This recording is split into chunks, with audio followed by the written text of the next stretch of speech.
One of the candidates in the last forum I attended said that the child's life depends on the mother, and that the mother has the 51% majority in the decision over that life.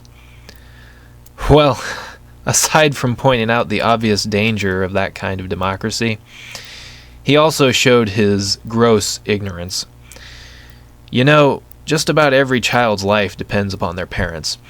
That's why they are called children. So, by his logic, should infanticide be legal? Well, I know that there are some pseudo-intellectual societies overseas who are now debating the legality of killing children as old as 18 months.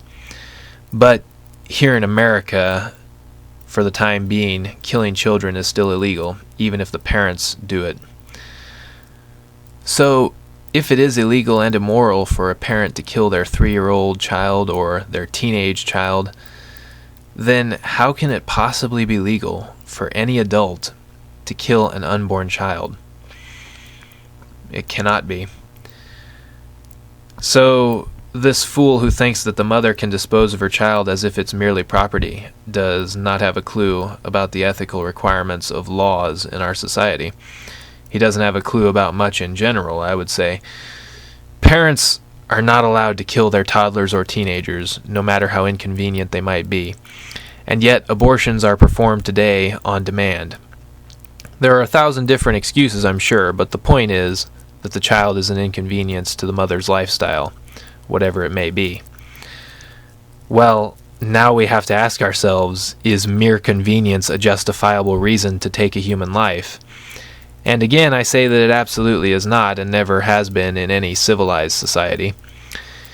It is already established in America that if you happen to be driving down the road and see an accident in which people are injured, you as a citizen of our Commonwealth are obligated to stop and render aid however you can until aid arrives. You can be charged with a crime for failure to do so. As members of the society, it is our duty under the social contract to protect the lives of our neighbors. It doesn't matter if you have an appointment you really want to get to on time. It doesn't matter if you're tired and on the way home from work. In other words, it doesn't matter how inconvenient it is for you. You are obligated to render aid and protect the life of your fellow citizen in the social contract. So, we are all responsible for protecting life and property. Make no mistake about that. As I said earlier, abortion represents a lack of compassion and a lack of care. It degrades the value of life and the value of the individual. It destroys the gift of creation and potential greatness of the individual. Yes, abortion is absolutely immoral, and that's why it has ruined our standards as a society.